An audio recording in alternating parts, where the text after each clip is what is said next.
Live at Virtue Field in Burlington, Vermont, Vermont Green FC returns home for their second consecutive matchup with the Boston Bolts. Hello, everybody, and welcome to a cold, wet, and rainy June afternoon in Vermont. Brian McLaughlin here with Matt Montel. Matt, we've got conditions today. It is cold, wet, windy, and rainy. First reactions to that, how is that going to change today's matchup? Well, I was just waiting for actually a rainy match. Finally, we had those two home matches in that bright, beautiful sunshine. I was like, this is not normal. What it's going to do for, I guess, the match, it's going to be difficult to kind of get a little stick on the ball. Yeah. It's going to zip today. That's the first thing I'm going to notice for it. But that's also, you can see, just looking at the players' jerseys, it's really windy, even down on the pitch. So it's going to be interesting to see who can really get kind of a rhythm going in these conditions. Far from the mud of El Salvador, but a week later, Boston and Vermont, a rematch. As these two teams met a week ago, that match ended in a 1-1 tie. Let's meet the starting lineups for the visitors, the Boston Bolts. They come in tied with Vermont Green in the standings, but they've played two more matches. You can look at their starting 11 there. Stefani making his sixth start in 7 games in net. And they're going with a back four, it appears, with a front three at forward. However, as Matt and I have discussed, hard to guess formations just based off the starting 11. Now, how about the starting lineup for Vermont Green FC? Matt, there's a lot to talk about with this 11 put out there by head coach Adam Pfeiffer. You look at Bilal Kamal, he's starting in the midfield, but it is now an all-Creighton back four, really a back five, with Nathan Schnurr starting in goal. Then you've got Ventura, Ashford, and O'Malley still at defense, but Mark O'Neill makes his Vermont Green debut. O'Neill will start at center back today next to Jake Ashford.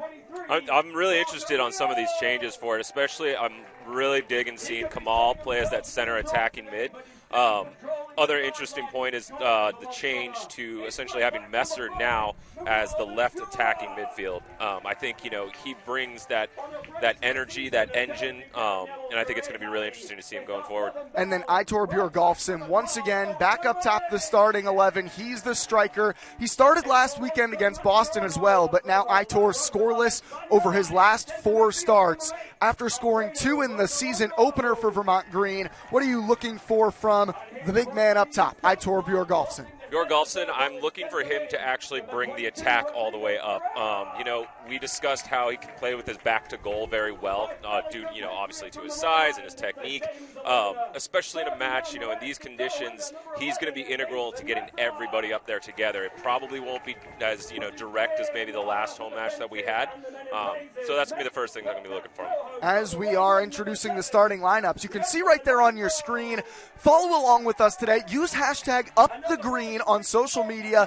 You might see your messages on our web stream today. This is a real joy to be bringing people's comments along with both Matt and I's onto our broadcast. Great work by our production crew to make that happen. So again, hashtag #UpTheGreen. If you use that hashtag, you could be on our broadcast today. You'll see your tweet, your message. We'll be cycling through those throughout today's game. A really fun feature as we continue to hear from Vermont Green supporters worldwide, getting set for today's matchup between Vermont Green and the Boston Bolts. A quick of background on these two squads. The Bolts come in at 2-4-1, 7 points.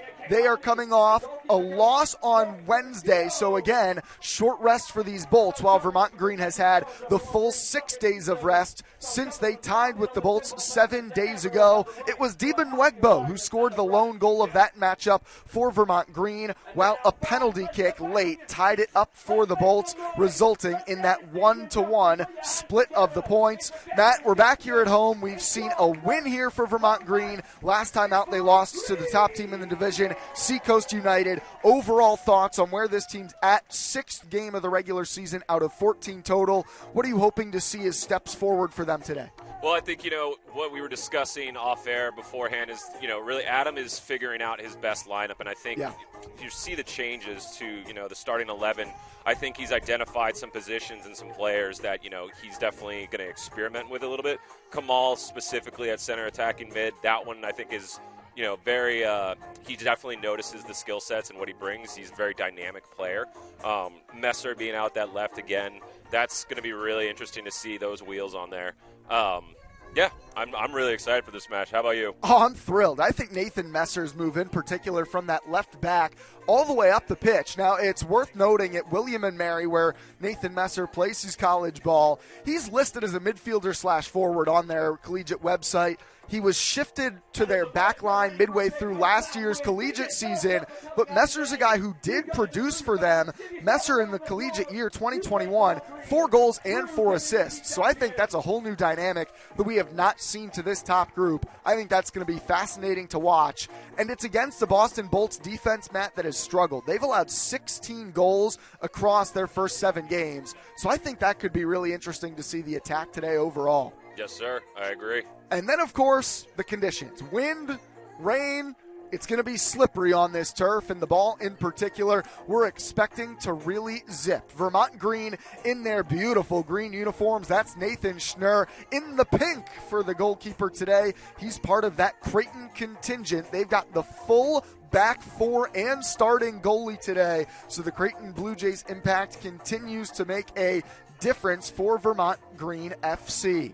It's the 3rd regular season game of the year for Vermont Green. They're led by head coach Adam Pfeiffer, while Boston comes in with head coach Aiden Byrne. They're 2-4-1. As I told you, these two teams both with 7 points. Trotting back to goal, that is Tristan Stefani for the Boston Bolts. Stefani did not start against Vermont Green a week ago. That's the only game he has missed so far in this USL2 regular season. Boston will start in possession. Ryan Clare standing over the ball up top. He's the starting striker from Princeton. And it's underway. Vermont Green and Boston Bolts, a rematch from a week ago. Here's Bilal Kamal already on the ball early. Long intended for Nguebo and Bjorgolfson.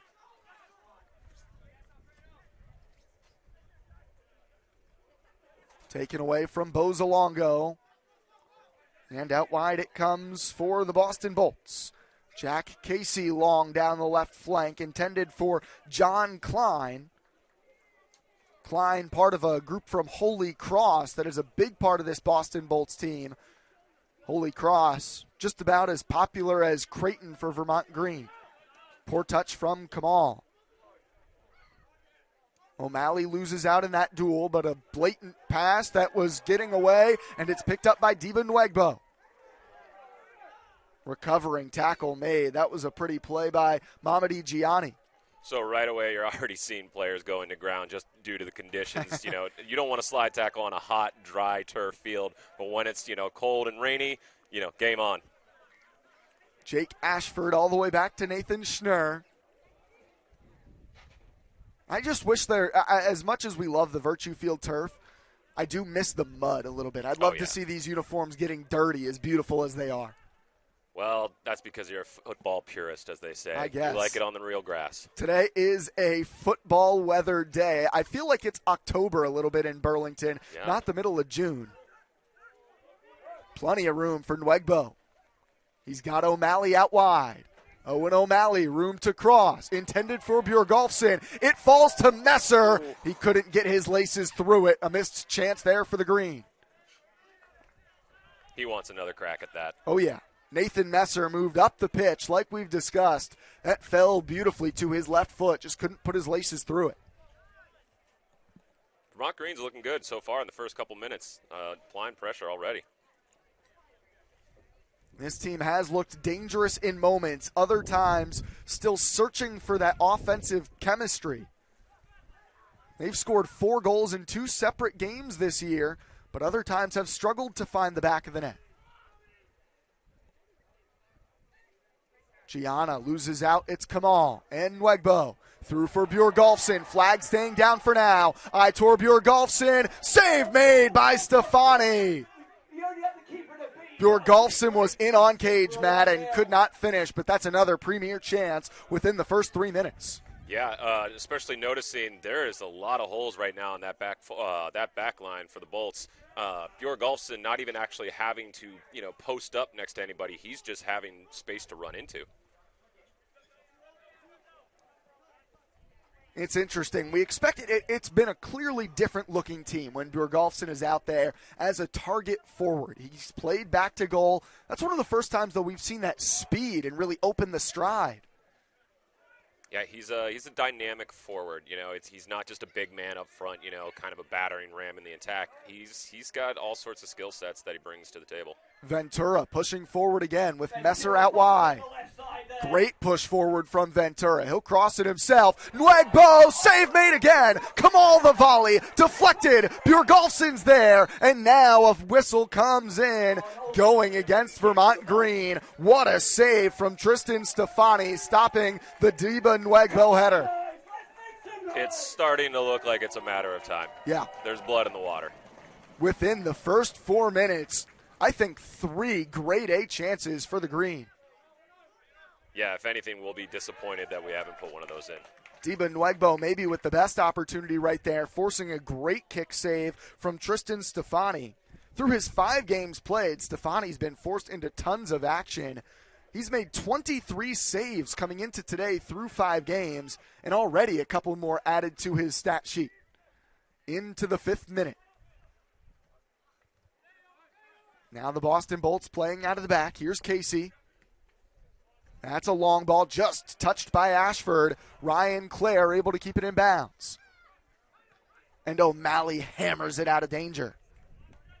If Ashford doesn't make that touch, that's a pretty dangerous moment. O'Malley, big block, puts it out for a throw-in for the Bolts. First look into the attacking third for the Boston Bolts. Through 7 games, they've scored 10 total goals, just over 1 per contest. O'Malley took it right off of the foot.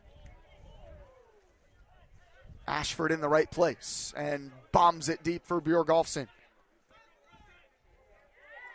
Into space, Kamal. Missed touch there from Cole Dewhurst. Bjorgolfson has it wide. Messer and Nguebo in the box. Bjorgolfson. Nguebo was there. Out came Stefani, and it didn't get a touch at all the way through the box. Mateo Rodriguez, the eventual clearance.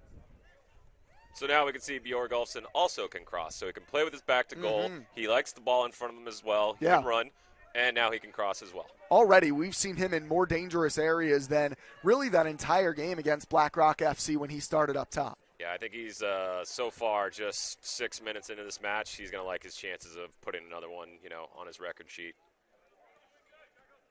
Beautifully down the line, O'Malley with Nguebo.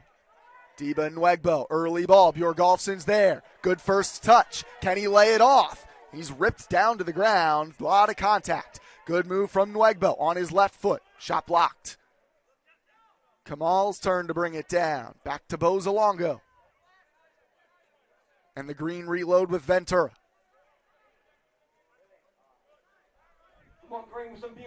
The Bolts are on their heels right now. O'Malley. That touch took it away from Kamal. Now Nguebo. Bjorgolfson on the hunt. Lays it back. O'Malley was waiting. It finds Ferreira. And finally, Gianna comes in and rips it away. Bolts are struggling to get out of their defensive third right now. They're holding on to jerseys. They're slipping all over the place. It's not looking good for them just right now. Counterattack for John Klein. Looking for Claire down the line. Beautifully covered. There's Mark O'Neill making his first appearance in the Green. O'Neill was a big-time contributor this season for Creighton in the midfield. Playing in the back, though, today for Coach Pfeiffer's team. A different partner for Ashford in the back, this time with O'Neill and Ventura slipping out wide. So a different look for a defense that has certainly been the strength for the Green in the early runnings this year. Oh, Bjorgolfson is just doing whatever he wants against this back line. Yep, he is having free reign. Nguebo. That's intended for Messer. It's a great cross. Nathan Messer loves that left foot. The favorite lefty cross. Stefani pops it up. Nguebo brings it down off of Ferreira. Ball pinballing through the box. Partial clearance. Finds Gianna. 2-man game with Hale. Out wide for John Klein. Vermont Green caught forward a bit. Klein gets to his left foot. O'Neal comes to help. And it's Ashford sliding, takes it away from Schnurr. Ventura boots it out of bounds. Scrambling defense from the Green, but Ventura eventually got it out of trouble. It's a little bit of a wake-up call, what we just kind of saw there. We've been having all these chances on goal. I think everyone, like I said, smells blood. They want to get that goal, but then all of a sudden, you can see the counterattack. The Bolts can take advantage of us being thin in the back. I think we call that a swing and a miss. Again, Nguebo from Bjorgolfson. Early ball towards Messer. Important intervention from Rodriguez. Room for Rodriguez this time. Space for Gianna.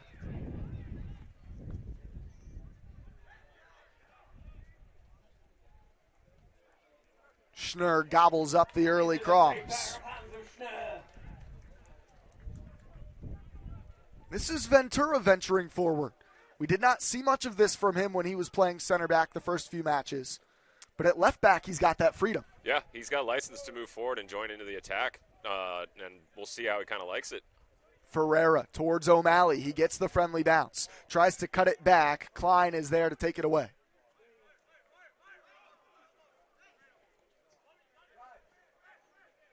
Time for Bozalongo.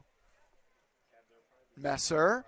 Bjorgolfson lays it off. Nathan Messer on that left foot. Shot blocked. It's Marcelo Lage who comes in with the final intervention. Messer. Nguebo's there. Diba Nguebo finally for Vermont Green. 1-0 as the team leader in goals has his fourth. Like I was saying, it was a matter of time. Just kept knocking on that door. Knock, knock, knock. One finally went in. Good for them. A very similar look for Nguebo. He was denied minutes ago by Stefani. This time Nguebo right back across the face of goal. Diba Nguebo. 4 goals on the year for the William and Mary man. 2 attempts with his head, and I don't know if he necessarily breaks 6 foot. Oh, right back across goal. Great technique. Some physicality as well to fend off the defender. Well, yeah, look at him. He's really strong. Diba Nguebo listed at 5'11", 165 pounds. Showing some muscle and technique on that finish. Considering these two teams tied 1-1 a week ago, this has been an outstanding start for Vermont Green. Of course, looking for the full 3 points at home, Matt, but they have just dominated from the jump through the first 10-plus minutes. It's going to be interesting now to see kind of how we react. So we've got that early goal 10 minutes in. You don't have to necessarily play too cautious right now. At this early, 1-up, you should probably go and try and get, another 1 or 2. Messer again got it from Bozalongo. Remember, they led against Seacoast United 2 weeks ago here at this arena, and it was Seacoast who came from behind to beat Vermont Green. Bjorgolfson. Aitor Bjorgolfson, barely a minute later. Vermont Green cooking. If Bolts aren't careful, this could turn into an NFL score. Aitor Bjorgolfson shrugged off his man, turned on the right foot. That's what we've been looking for from Vermont Green's number 9. Playing with his back to goal, holding up on his defender. Great technique. The touch just prepares him for the shot. Low and hard, right into the bottom right corner. How hard is that to do? Have your back to goal, one touch beautifully into an open space, and then rip the shot past the goalie. That was impressive. It takes a lot of, talent, technique, balance, everything to do that, and especially that touch is, the most important probably aspect of it because it preps you for a quick. You're not going to have a lot of time on the ball, in the box, so you need it to prep for the shot, hammer it. Confident-looking strike from Aitor Bjorgolfson. We talked to Coach Pfeiffer 2 weeks ago before the Seacoast United game, and he told us, look, Aitor's going to come off the bench. He's told us that he's honestly a little bit frustrated because he wants to score. He's a striker. That's in his DNA, really, probably since he was born. Has to feel good and just a real confidence boost to get one that early again. Strikers measure their success, on their goals. You can play other positions in this sport, and you can bring different things to the team. And you can highlight different aspects that you're doing well. But strikers, they always, go to bed thinking about, did I get my goal? And we've seen the tweaks from Coach Pfeiffer today really working out well. The likes of moving Nathan Messer into the attack. We've seen some of those crosses from whether it be Ashford, Nguebo. They're finding Messer and letting him really kind of pick apart defenses down the left side of the field. Yep, they're looking for that big switch across, and Messer could be 10 feet, in front of the right back for Bolts, but he's, got the wheels to just go right past him. It finds O'Malley in the middle of the field, looking to send Bjorgolfson chasing. He races with Casey. That's off of the Bolts. Whistle, though, a foul called on Bjorgolfson.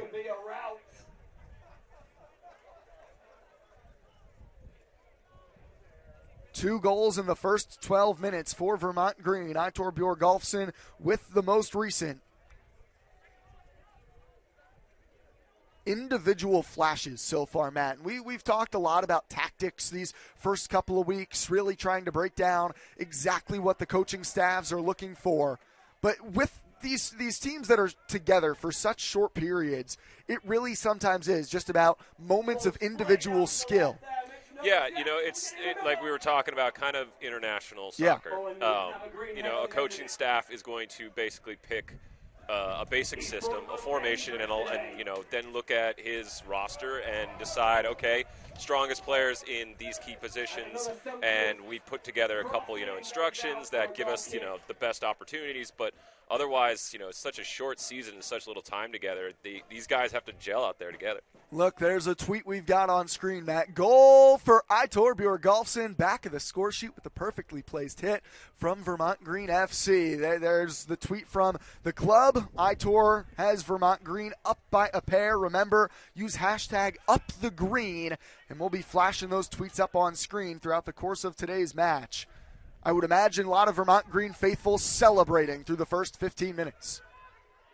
This is Gianni. He plays just down the road for Coach Pfeiffer at Norwich University. But he lost it. Messer tried to hang it up in the wind that is blowing pretty directly from right to left across your screen, whipping hard towards the Vermont Green defensive end of the field.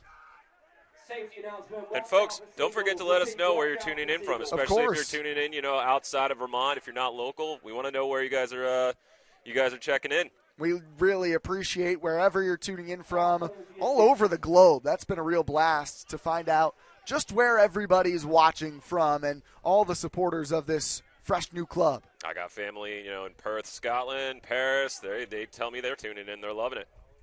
Worldwide football here in Burlington. Yes, sir. Hard to hate this product. Easy to watch, easy on the eye through the first 15 minutes at least today. O'Malley in a battle. Loses out to Klein. Yeah, Vermont Green looks honestly like they're really enjoying themselves right now. Yahalem tried to squeeze it through to Claire, just behind the striker for the Boston Bolts.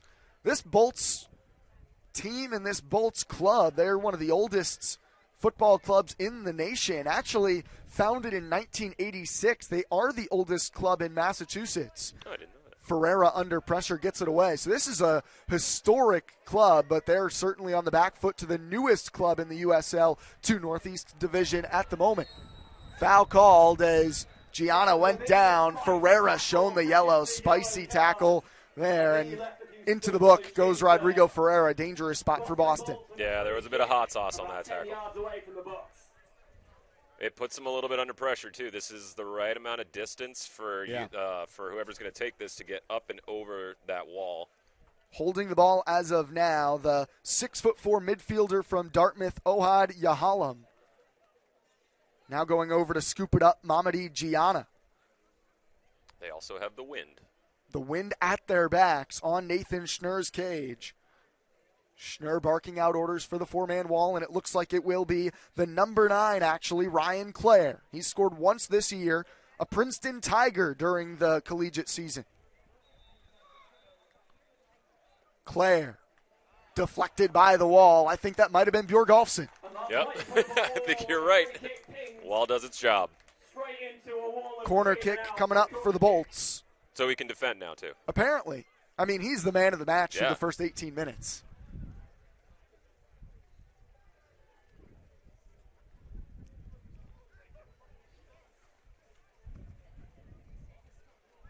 Gianna will take the set piece for the Bolts. They're packing it in around the 18-yard box or at the penalty kick spot at the moment.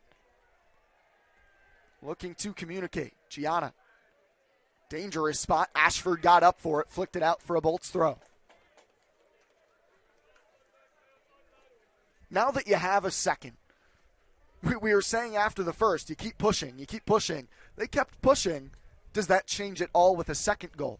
I think naturally, if you see yourself with kind of a 2-0 lead right now, you want to protect it for a while. You know, there's probably going to be, like, as we're kind of seeing, Bolts right now have been in our defensive third for a little while, and I think that's us just maybe, you know, okay, take our foot off the gas just a little bit. But it's probably going to look a little bit more counterattacking just in, like, the immediate, you know, next, like, 5-10 minutes. Like, let's keep a good, solid structure. Sure. You've got the pair of goals. It makes some sense not to sit in, but just let's just calm down a little bit. Game management, yeah. I love that. Game management. That's exactly what I was looking for. And here's some of that, playing backwards off the free kick near midfield. Ashford in trouble, and the Bolts they have not won a throw. Looked like that was off of Ashford. Ryan Clare, arms to his sides, thought for sure he'd want to throw in the attacking third. Second ball for Kamal. Oh, Nguebo. That will be the Bolts throwing.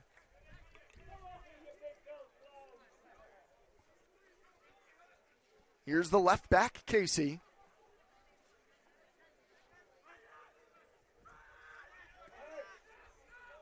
I'd like to give a shout-out to the town of Burlington for coming out, even, you know, in these conditions. But that's what true soccer fans do. They came out in the cold and the rain, and they're enjoying themselves. At least we're rewarding them for it.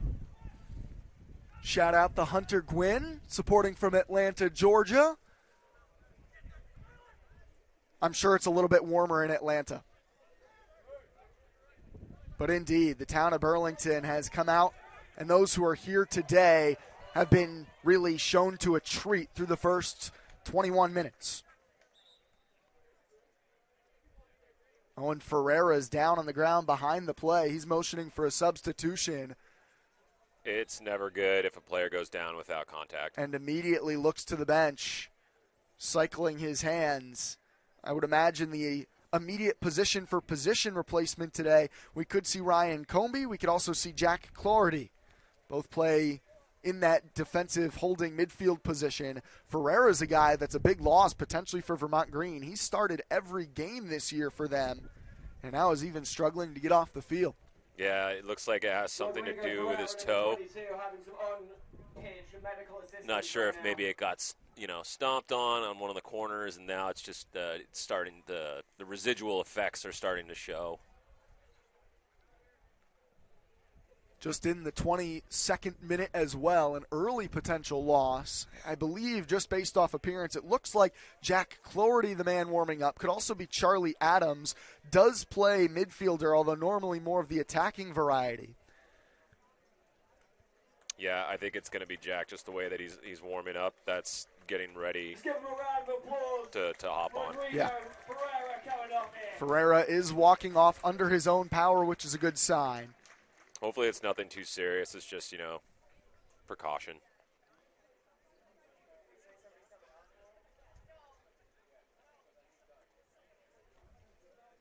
This is going to take the sting out of the game a little bit for Boston Bolts, too. They were getting a little bit of a sniff at our goal, but now, everyone's kind of rested, catch a breath, get sorted, have a little chat with each other. It's going to be interesting to see how this, all of a sudden restarts. It will be Jack Clardy who comes on for Rodrigo Ferreira. A like-for-like substitution. Clardy just finished up his freshman year at Brown.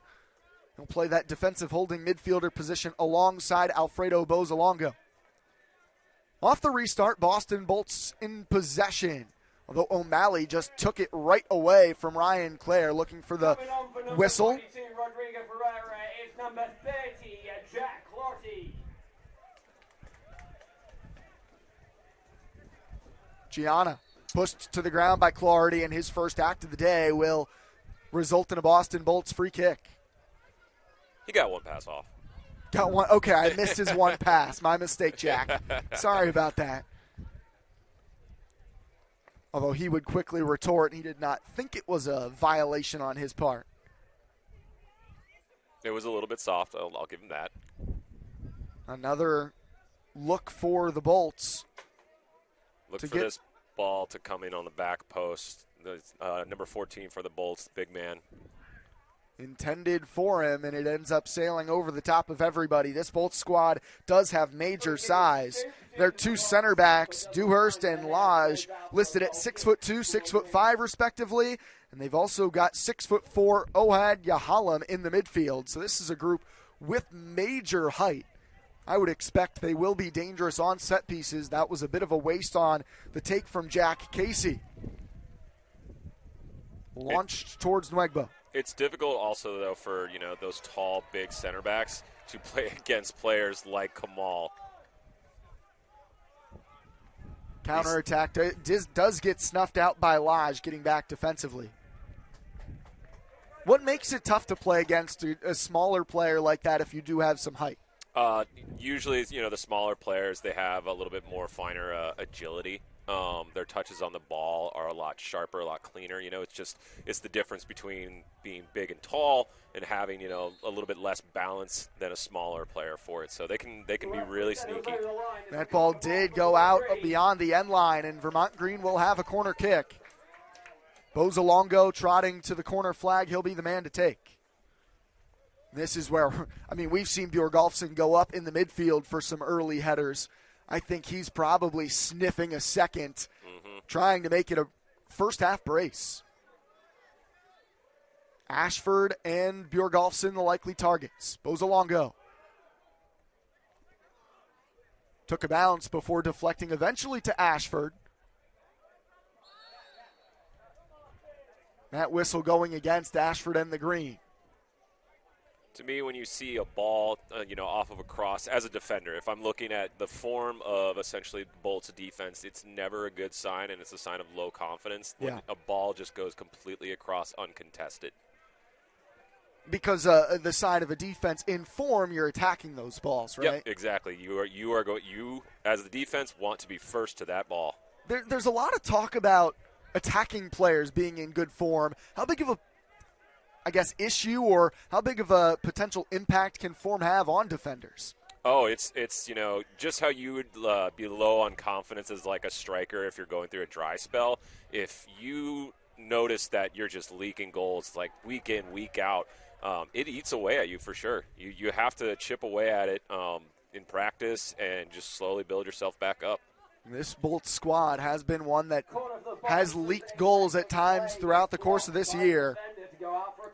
They've allowed 16 goals across 7 games, so allowing over 2 goals a game.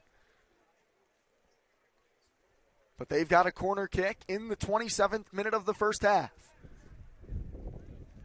Gianna the man to take it. Low driving cross, flicked on. Schnurr got a piece of it, and Bjorgolfson clears it off the line. Nathan Schnurr, a big-time one-palm save, and now Ventura powering a counterattack. Casey sliding to knock it away from Ventura. How about that defensive work? Not just from Nathan Schnurr, but then it was Bjorgolfson who had the sliding clearance. Whiskers close. Great look right there of Bjorgolfson just clearing it a couple of feet off the line. By far the best chance of the day for Boston. A bit ironic, Matt. We were talking about their height. The low driving cross there provided a bit of trouble. Switch it up. Bjorgolfson, though, as you said, making a strong contest to be man of the match so far. Making 2 clearances, a goal, and I believe he had the assist for the first one. We'll have to double check on that. Yep. That's a great thought, though. He's certainly been a major piece of everything that's looked positive for Vermont Green. That's O'Neill rising up for it. Bringing it down is Jack Ostrowski, the Holy Cross midfielder. Back for Mateo Rodriguez. Rodriguez knocked away by Bozolongo, but it comes into Casey with room. Noticed Messer is switched with Nguebo. I'm wondering if that's going to remain or if that's just because of, after the counterattack, you just, okay, let's just hold in these positions for a minute. But I like it when I see those, left and right attacking mids switch it up a little bit. We've talked about that fluidity of those three positions in particular. We've seen guys in the center move outside, all sorts of combinations with whatever trio is in the game at those attacking midfielder spots. Yeah. First time, though, we've seen Messer wide right all season.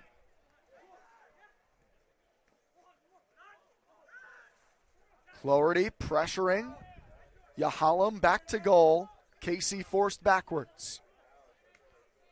Dewhurst. There's Lodge.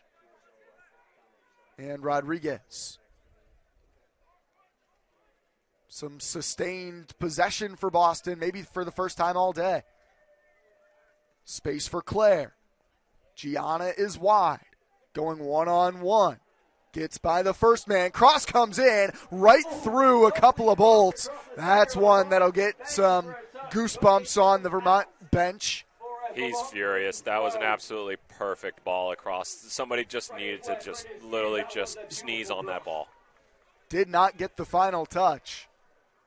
They're starting to get a lot more dangerous chances now. This has got to be a wake-up call for Green.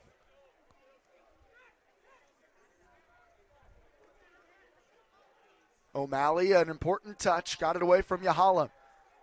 Messer, back to O'Malley. Long for Aitor Bjorgolfson. How about that touch? He's got Kamal to his left, Nguebo to his right. This is Kamal, back towards Bjorgolfson. Just too much on it.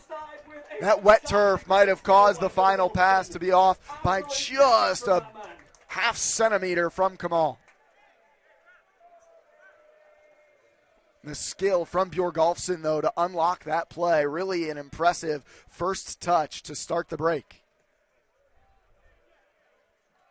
And there's some of what you were talking about, Matt. Game management, you had numbers back, but still the ability when you send the ball long. Seemingly, Bjorgolfson was the only man forward. Kamal and Nguebo quick to join the attack, and because of the skill from Bjorgolfson, it became a really dangerous chance. Yeah, it's as a very traditional number 9 is to bring up, especially those three attacking midfielders into the attack with you, and that wasn't even necessarily just being big and strong. That was pure skill. That was nasty. That little move. He's got a lot in his locker. Nguebo taken down. Looked like that ball was up around his hand as well. That's what Boston was clamoring for. Nguebo, though, pulled down, and now he's down on the turf. And a talking to from our referee for the center back, Marcelo Lodge, the 6'5" man from Coastal Carolina. Nguebo draws a foul, and Vermont Green got a free kick. Well, halfway down at the enemy's side of the pitch. Bjorgolfson's definitely gotten, a lot of the plaudits, especially from you and I think a lot of people would agree with that. But I think Nguebo and Kamal have also had, really, really good halves. Indeed, creating a lot of problems for the Bolts. Indeed. That ball was towards Bjorgolfson, cleared away. O'Malley ends up tracking it down. Ashford, this is a new spot for him. He can cross it. Ooh, it almost fell to Kamal. An awkward skip off the turf. Again, defenders, maybe just a little bit out of position, whatever it is. But, that ball, again, going dangerously across the box. We've seen a lot of those dangerous crosses. I wonder if that was something that the Green picked up from their initial matchup. Look, let's just get the ball wide and cross it. These guys have trouble defending those moments. It'll be interesting to talk to Adam and see, it's like, well, what did you learn from the first match, and how did you guys what did you work on in the training sessions? Nathan Messer, well done to bring it down by Rodriguez. Nguebo was there trying to poach. Flaherty. Boston has it. It will go with Casey.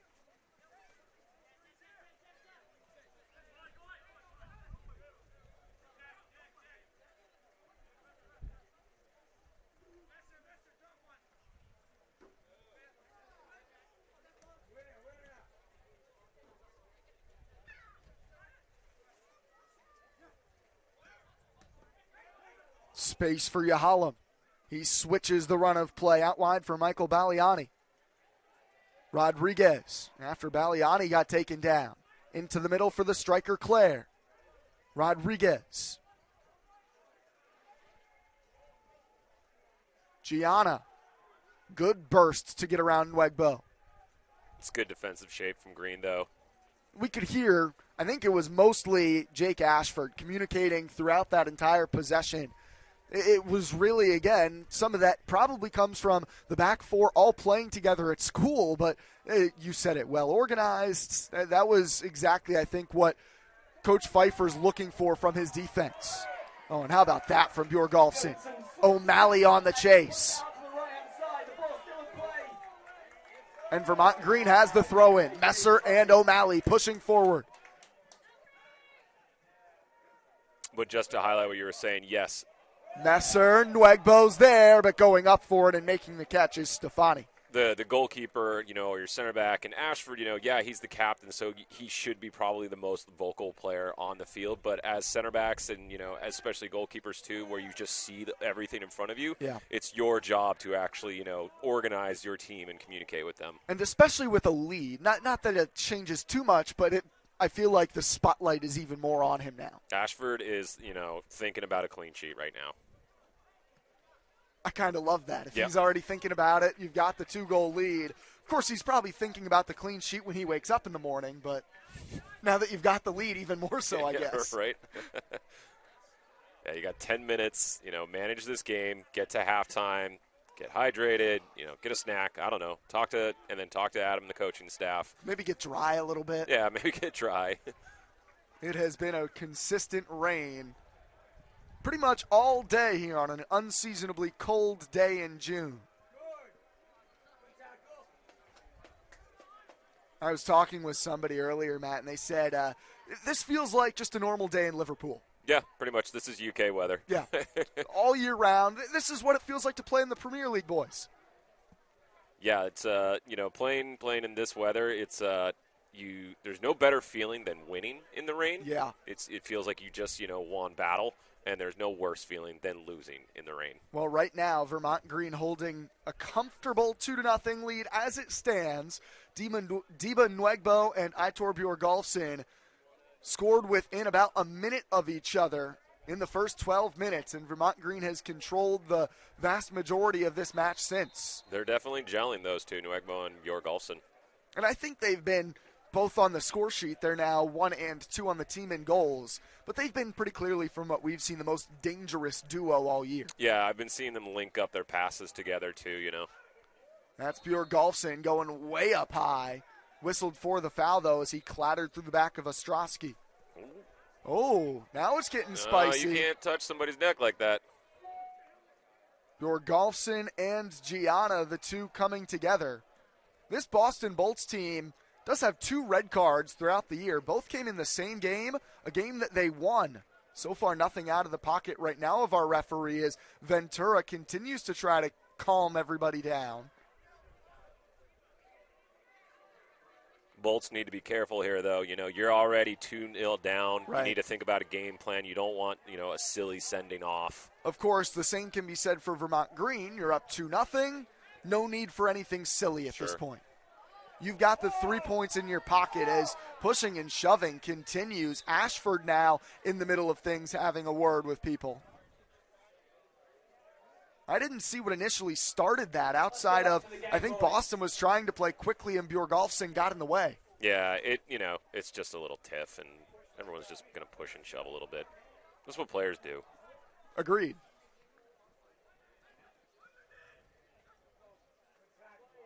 Claire wriggles through, takes the shot, and rings the post. Ryan Claire, a beautiful bit of skill. That had Nathan Schnurr sweating. That goal seems to be charmed right now. Let's hope it holds. Man, what a rip from Claire. He's got 1 goal so far for the Bolts this year.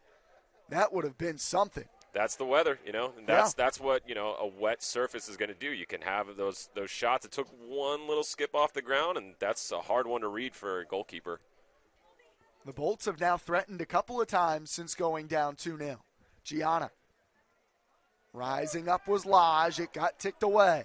Diba Nguebo turns on the burners. And he's still going. Rodriguez down behind the play. Diba Nguebo's pace, a big-time difference maker.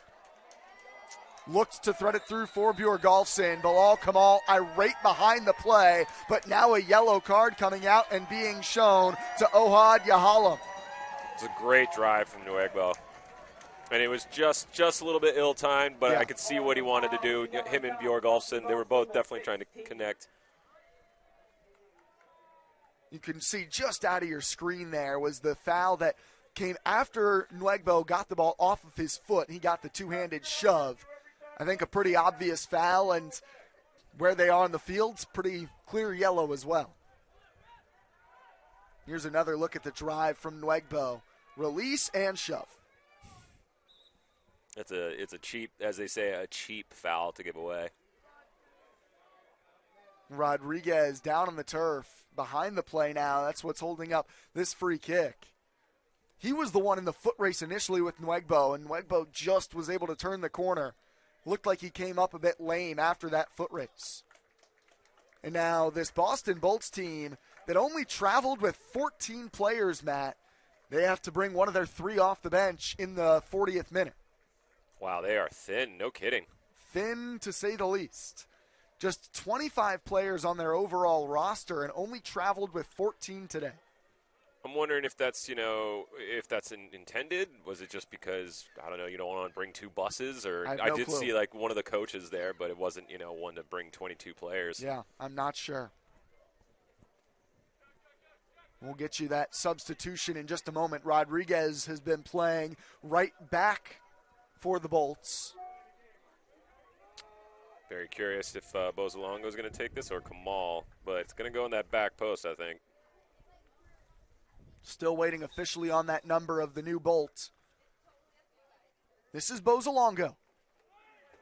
Messer was waiting at the back post, but it never reached him. Clarity.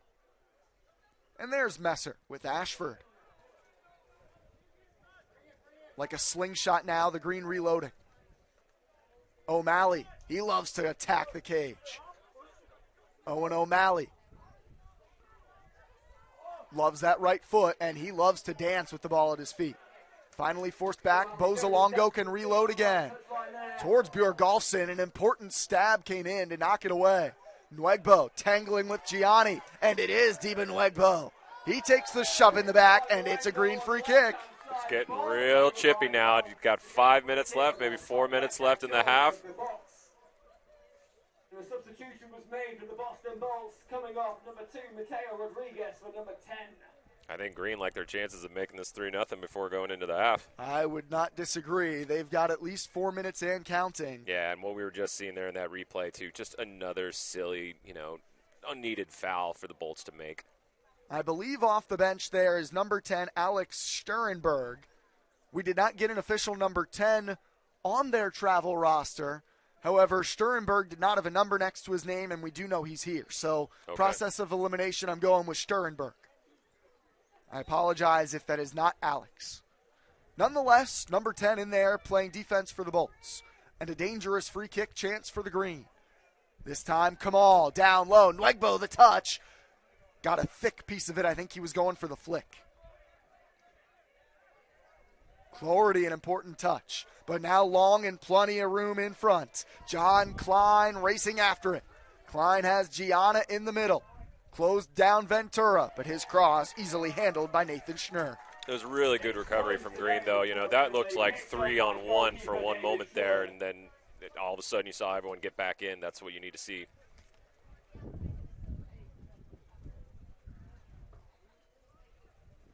Messer keeps it in for Kamal. Off of his first touch. The Bolts play back to the goalie Tristan Stefani. And honestly, without Stefani, who made a couple of beautiful early saves, it could be 3 or 4-0 Vermont Green. They've had, I think, at least 5 really good scoring chances. Bjorgolfson commits the foul, at least according to the referee, on Jack Casey. Referee definitely starting to try to make sure he has control here. He let it go for a little bit, I think, in the first 20 minutes, and there wasn't anything necessarily egregious, but, there was a couple moments where I was like, some referees will kind of, put a put a choke on that really quickly. He let it play out, and then physical. It got real chippy. Right. Now he's got to kind of take a little bit, put his authority on the game. For the most part, handled it all quite well. But I think for sure after we had a couple of those interactions where players were chin to chin, that was when it was time for the tighter whistle. Yep.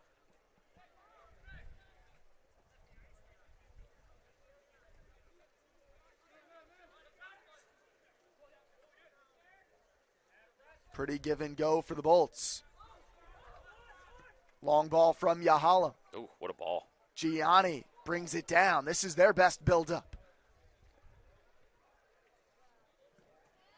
Ventura, the eventual block on Mamadi Gianna.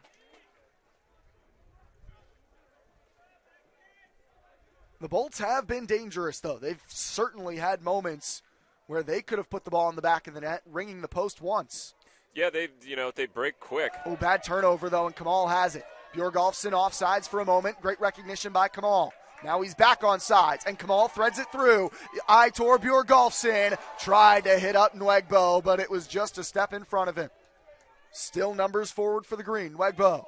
Bjorgolfson's there waiting. Bozolongo nods it wide again. Nguebo with O'Malley.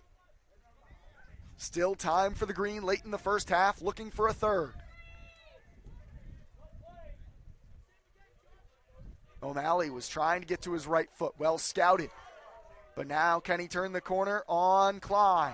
Cuts it back with the left. O'Malley and Kamal. Save made. Bjorgolfson's there. And now Nguebo still in the mixer for the Green. Shot blocked. It falls to O'Malley. And Klein taken down. Ball still loose, and finally a whistle comes in. Chaos. Absolute chaos. It's a pinball in there. And again, that's the conditions there. You just put it in the mixer at that point, and you have no idea where it's going to fall. Another good save for Tristan Stefani. The best chance for Bilal Kamal. He put it on net, and the save was made. I tell you what, Bolts are going to go into that halftime locker room. They're going to be mad about the form of their defense, that they haven't put away their chances for it. But Vermont Green FC is going to be mad that they haven't put 4 in by now. I've enjoyed this first half a ton. Big-time chances both ways, and Vermont Green has taken advantage of theirs more often.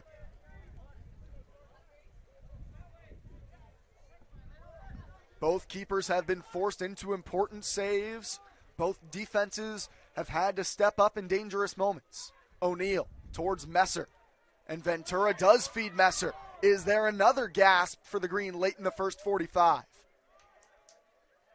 Messer off of his favorite left foot, drops it back for Bozolongo. Room for Messer. Bozolongo knifing his way through the defense. Nguebo with O'Malley on the overlap. Nguebo hooked it back. It finds Ventura.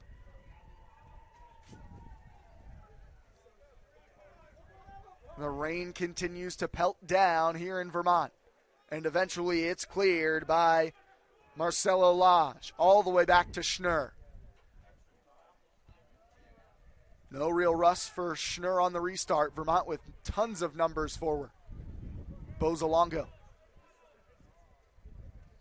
Some tired legs out there as well from a back and forth first half. Yeah, there's a big hole in the middle of the field right now, but I was a little concerned that Vermont Green FC didn't have enough numbers back just because it looked like, oh, that was off of Bjorgolfson on the clearing attempt from Stefani.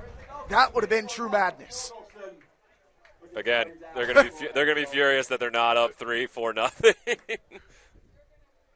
I mean, you could count about 3 really good chances for about 3 different players on the Green. Still in extra time, and Cloherty is ushering them forward. Bozolongo was not where he thought, though. A miscommunication between the holding midfielders. Gianna brought down along the end line, Baliani. But Messer's back to help out O'Neal. I'm seeing a lot of little moments, little tiffs all over the field. It's getting spicy out there. It is spicy. It is wide open. It is wet, windy, and cold. This is, from a neutral standpoint, or if you support Bolts or you support Vermont Green FC, whichever. But this is what you watch soccer for. Ventura from Kamal. Cross for Bjorgolfson. He can't put it in the back of the net. Another premier chance. What a ball from Ventura, and Aitor Bjorgolfson is going to be kicking himself that he didn't distribute that one into the nylon. What is going on? Chance after chance. We've played probably about 48, 49 minutes at this point, still waiting for that halftime whistle. I've seen that ball either get cleared or just barely not make it over that line 4 times now. Both sides.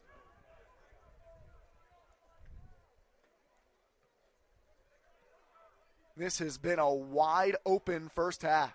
And again, Claire, who maybe had the best chance of the day for the Bolts. This referee has added a lot of stoppage time. I guess so. Ashford for Kamal. Knocked away. And again, Yahala with Casey. Maybe the referee's enjoying this as much as we are. Yeah. Got distracted, isn't looking at his watch. He's like, no, I want another goal. I want another goal. Bjorgolfson again coming forward. He's got Nguebo to his right. Messer on his left. Now Nguebo. He stopped his run. Crosses it with Messer on the chase. It will reach Messer. Bjorgolfson at the top of the 18. Messer wants that left foot. He's got it. Nguebo's there. Heads it back in play. No, that went behind the end line. Ooh. Messer can't believe it, but the flag did come up after some brief discussion. The question, was that tipped? Oh, it looks like it's going to be a corner. Apparently that took a deflection on the cross of Messer. I'm not sure how it happened myself, but it's a corner for Vermont Green. Yeah. That about says it. Our PA announcer, Tom, says he's not sure how that happened. I think we agree. Well, I'm a little confused, too, if it went out on that side. Wouldn't the corner be on the far side over the north? Yeah, I don't really get that logic either, but well, another scoring chance for the Green. Bozalongo, the man to take the set piece. Goalkeeper needs to command his box. Stefani has made some big first half saves. Bozalongo. Stefani's out of the cage. He did get a palm to it, although not a strong clearance. It finds Bozalongo and Kamal. Switches it towards O'Malley, but that knuckleball had too much zip to it. And there's the final first half whistle. Goals from Diba Nguebo and Aitor Bjorgolfson have Vermont Green in front. Just 2 goals in the first half. We could have had a lot more. Matt and I will step aside. The halftime report is coming up in just a few minutes. Live from Virtue Field, Vermont Green up at the break. Back at Virtue Field in Burlington, Vermont, halftime between the Boston Bolts and Vermont Green FC. I'm Brian McLaughlin here with Matt Montel. Matt, a thrilling first half. Vermont Green scores 2 early goals, but back and forth action, end to end really, both teams with great chances. Let's take a look back at the first 2 goals from Vermont Green's day today and what you saw from the early action in those running goals. It's going to be a first goal for Aitor Bjorgolfson here as we get a look at our replay now. I mean, just a really first goal, for Diba Nguebo. There's Messer. Great cross. Header across, back across the goal. You know, that's standard technique, what you do as a striker. There's us looking at our screen. Now let's take a look back at the second goal. This time, Aitor Bjorgolfson, after a variety of chances, puts it away. There's Bjorgolfson celebrating that. We've talked a lot about Aitor Bjorgolfson. Really an exciting performance from him. He's had chances, and now he's scored as well. Yeah, he's got to be thrilled. You know, he's back on the score sheet. But even aside from his goal, he has been so dynamic, so influential. You know, you made an early shout in 15 minutes that I think still holds true now. It's like he's having a man-of-the-match performance. But those guys right behind Aitor Bjorgolfson, Messer, Kamal, and Diba Nguebo, really fluid, and they all had important parts of that first half. Yeah, again, you know, the term dynamic, but you noticed either Messer or, you know, Nguebo, Kamal, they would switch the play in the counterattack. They were linking up really well together. They're gelling. They're having a good time, and that's all you want to see. While both teams had great chances, we saw a ton of chances for Vermont Green, in particular crossing the ball from the sidelines. Why was there so much success when they were crossing the ball to the middle? One thing I noticed was that the goalkeeper for Bolts didn't really come out and actually command the ball. You know, the times that you did see it, it wasn't a really strong risk to either punch it out, catch it. You know, maybe it's because of the conditions, like he's not, you know, ready to catch the ball in there. But I don't know if he's also trying to rely on his center backs or his defense kids, but they're not attacking the ball. So it's really just, we're just putting the ball pretty much, you know, trying to find a target, but we can also just put it in the mixer, as they say, and we're getting chances out of it. And, you know, I was making a shout before that we're going to be kicking ourselves that we're not up 4-0 right now. So I'm expecting to see him come firing out, do this exact same thing you had going on in the first half. Vermont Green 2, Boston Bolts nothing. There could be a lot more than just 2 goals, folks. So if you like big scoring chances, 45 more minutes to come. This has been the Halftime Report. We'll have the second half coming up next. 45 minutes down, 45 to play. The score, Vermont Green 2, Boston Bolts nothing. Through one half of play between these USL 2 rivals. Vermont Green with an early goal from Nguebo, and less than 2 minutes later, Bjorgolfson scores the second, Matt. A great first half as far as entertainment value. Great chances for both teams. And the many supporters who are out here braving the elements were treated to a really entertaining first 45 minutes. Overall takeaways from a first half that really could have had 4 or 5 total goals. You know, honestly, the first takeaway that I saw was Bjorgolfson bringing up the attack, and it changed the way that we looked when we were going forward. I really liked how fluid it was, how dynamic. We were all connected going forward, and, you know, strike when the iron's hot, we get 2 goals in 2 minutes for it.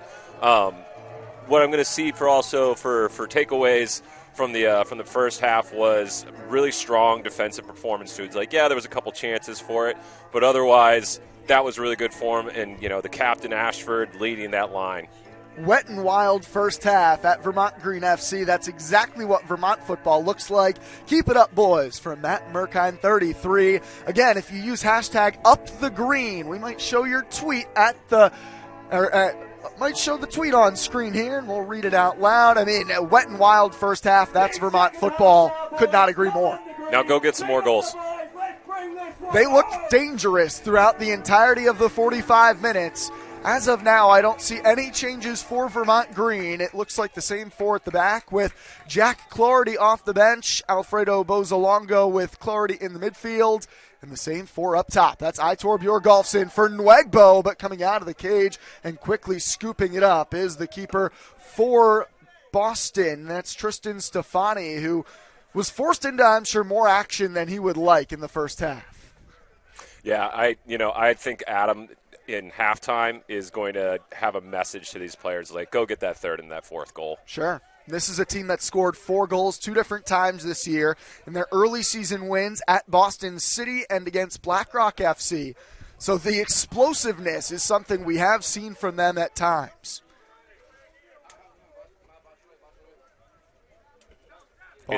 Go ahead, Matt. Sorry. No, it's going to look a little thin, too, I think, for Bolts, you know, going into this. Like, they're down 2-0. It's the second half. They need to get on the score sheet. You know, they need to at least get that first goal, try to get it early, and you're going to see a lot more space for us to go forward.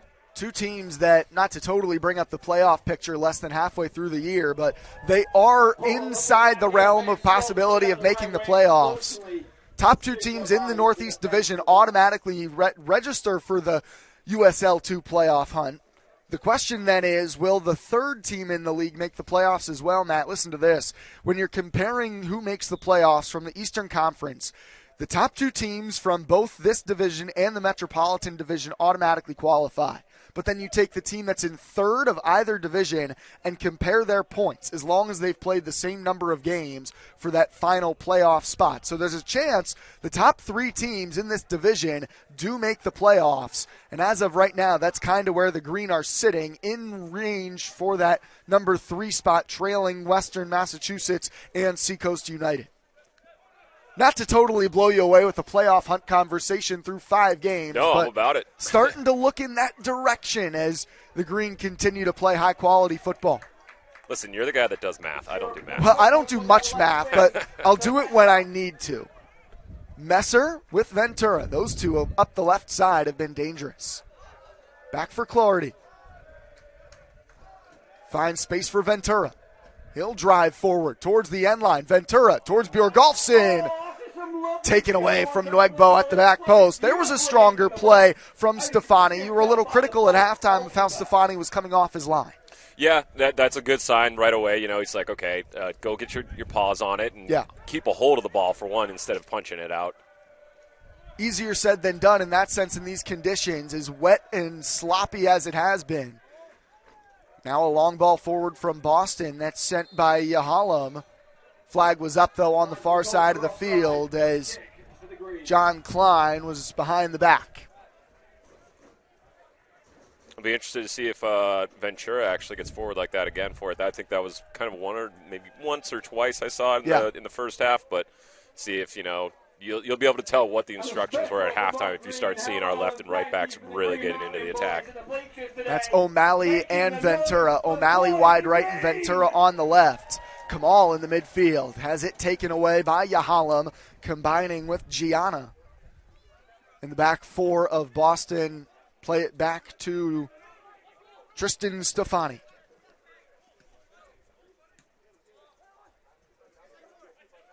Bjorgolfson. Messer down the line for Kamal. Flag staying down. Nguebo waiting. Cross from Kamal. Swept away.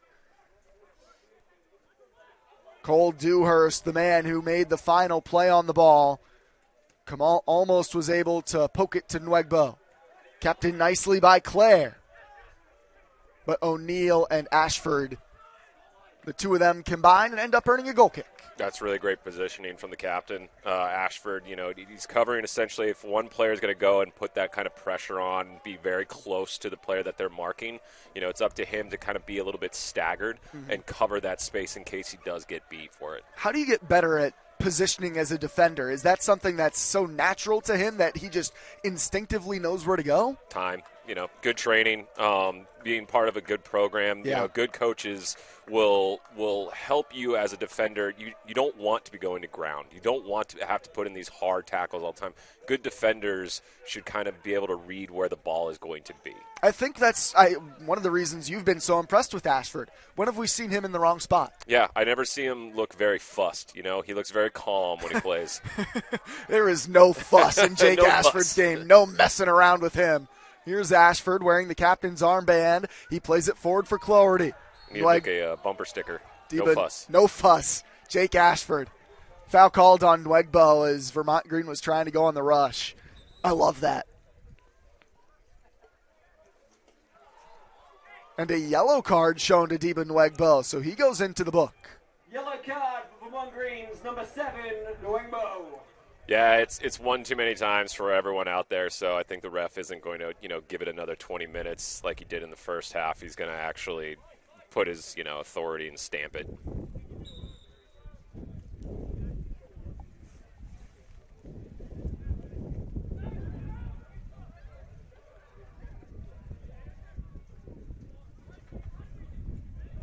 Out wide, Ventura misread it.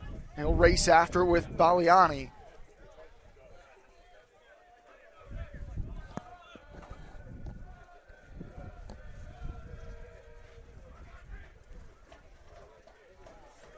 Playing more centrally this half is Sterenberg. Drifting somewhat to the right as the Bolts right now with, for a moment, 3 in the back.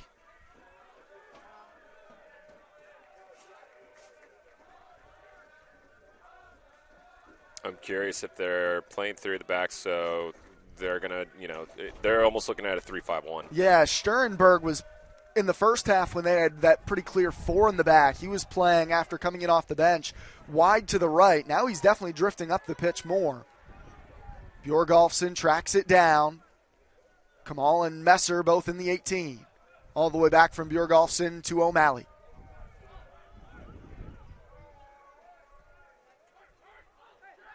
O'Neal. A bit of a jersey tug. Drives right through it. Picks out Bozolongo. He tries to twist it in towards Bjorgolfson. Finds Bozolongo again. Now he does spin it out wide for Messer. Messer Whips it towards the middle. That shot is blocked or cross-blocked by Sternberg. Corner kick coming for Messer. Both teams were dangerous on first half set pieces. Bozolongo takes it quickly. Ventura. Left-footed cross, Ventura. It falls for Gianna. Another dangerous ball, into the box based off of just a corner or a cross, and nobody really getting after it from the Bolts. Messer gets it back after a wonderful bit of skill from O'Malley. Sternberg the strong tackle, but a poor pass. Kamal with Messer. Nathan Messer. Strong save. Rebound Nguebo. Another shot gets blocked. All the way back out to Bozolongo. Ventura, early ball. Bozolongo. He likes that left foot. It fell to his right, so he elects to use O'Malley. You can hear the crowd saying, have it. O'Malley. Wow, what a ball that was. Almost Nguebo on the end. There's the Messer attack and the easy save for Stefani. And the second chance for Nguebo. How about that ball from O'Malley, though? Just a teaser across the 6-yard box. It's exactly what you want to do. You want it to be low and hard, just across. Sternberg. But it's funny listening to the crowd, asking for Bozolongo to take a shot, and they are right. They're judging it correctly. When we continuously have these crosses, you start to see, the Bolts kind of like they're a little bit, penned in to their right in front of their 6-yard box. And all of a sudden, you start seeing more space right around the D, and you want your center mids to be like, go ahead, have a pop. Bozolongo chose to go out wide to O'Malley. Here he is again. Messer on the run. Skipped on the turf, and Stefani with two sure hands. Baliani. Got the shoulder from Clarity. Ryan Clare. Kamal recovers, but open across the field is Gianna. Diba Nguebo picks his pocket. And Nathan Messer. The top 4 for Vermont charging forward. Messer. Bjorgolfson. Towards Nguebo. Oh, I thought he was going to go bike. Yep. I thought he was going to try it. We both thought the same thing. I was like, oh, he's thinking about it. O'Malley. He's no rookie to a wonder goal. And Vermont Green continues their pressure. Brought down by Ventura. Out wide from Bozolongo. Ventura. Nobody on the back post. That skips through the 18-yard box for Casey. Again, it looks like, the goalkeeper's just a little bit out of position. He's too close to his near post. And when you're trying to basically kind of like read across, especially, when there's no shot that's going to come to the near post for him, he shouldn't be so close to it. He should be a little bit further back so he can read it and then actually be ready to catch the ball. Maybe he saw the film of Owen O'Malley's goal from a couple of weeks ago that he did beat the goalie to the near post. Yep, that strikes some fear. I was scared after watching that one. Well, you got all this wind, too. Yeah, blowing directly from right to left across your screen. Beautifully picked off there by Mark O'Neill. O'Neill, the center back. Mark O'Neill. Mark O'Neill. Save made by Stefani. How about that? Mark O'Neill in his Vermont Green FC debut, charging forward. Wins the ball and makes a, 3/4 of the field, takes it forward for a great shot. That'll definitely sting the palms of Stefani. Not the most difficult save he's had to make today, but nonetheless, lots of velocity on that O'Neill rampage forward. Endless pressure. Nguebo. Bjorgolfson. Messer! I'm shocked right now. It could we can't easily seem to get that third goal. It feels like the water has just been building up for some time, and at some point the dam's got to break, but not yet. Yeah, Bolts look out of sorts right now. They look, low on confidence. They're not able to necessarily string together, 5-6 passes to create a chance or even get into like the attacking third. Really, if they do, it's a long ball for it. But credit to us.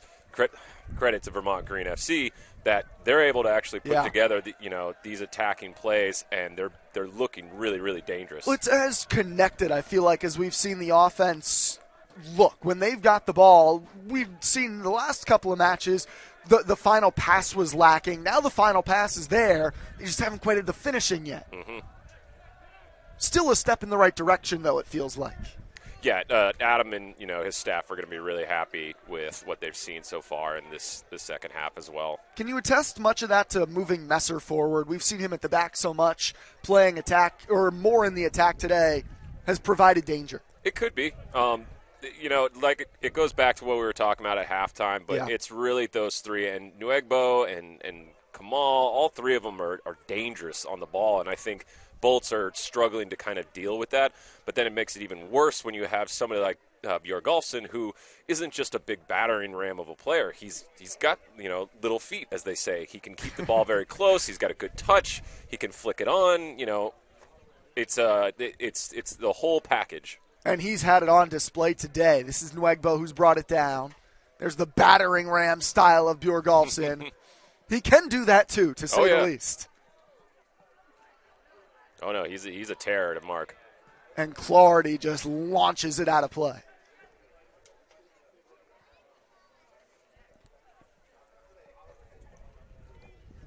Vermont Green trying to get back into the win column after going winless their last two matches, falling 2-1 2 weeks ago to Seacoast United, tying with these same Boston Bolts last weekend.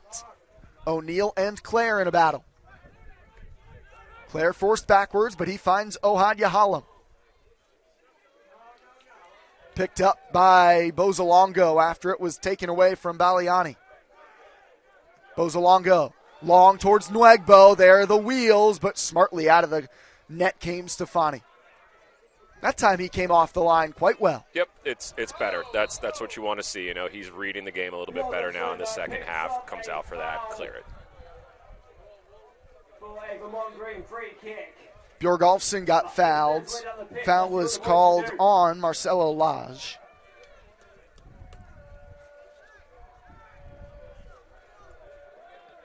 Bozolongo restarts it quickly for Ashford. Nguebo with a man on his back. Diba Nguebo. Pivoting and finds Bozolongo. He has a rip that time. And there was a touch from the keeper, Stefani, with another fine save. That time, Bozolongo listened to the fans. That's what we want to see. We want to see, mix it up. You've had, a lot of good chances coming from crosses. Not seem to get that third goal, but you know what? Let's start taking some shots from distance a little bit. You called it, Matt. There's the space at the top of the 18. Yep. Once again, last call is in 15 minutes. Go get your pint now. Looks like Kamal will stand over this corner, so a bit of a change as Bozolongo had taken the majority of these set pieces. Let's see what Kamal can do.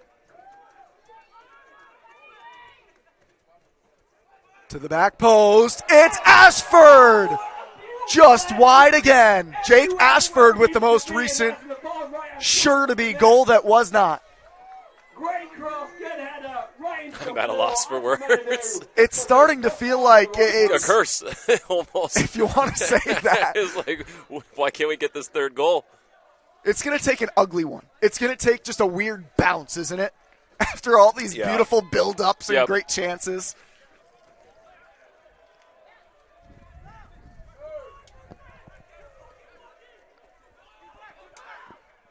Oh, what a move from O'Neill. Some sauce. It falls to Messer. Great first touch. Nguebo's in front of him. Tries to use him. Coming across was Dewhurst, and he eventually made the play. O'Malley back defensively to stop the counter. And just like that, Vermont Green coming forward again with Ventura.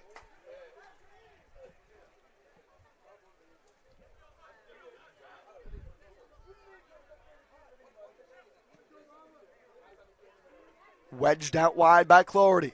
O'Malley knocked out of bounds off of John Klein. Stays with the green.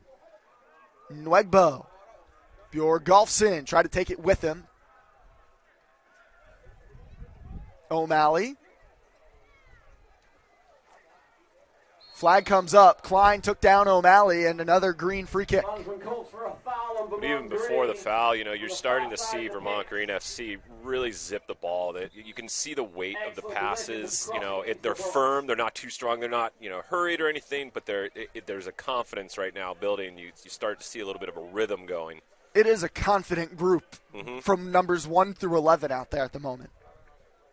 They're a fun crew to watch too, just from kind of like an attitude perspective. You don't hear them, getting real chippy with each other when things aren't going well. It could have, they could have turned on each other a little bit, when Seacoast was up 2-1 on us. No, they stuck together, and I like this crew.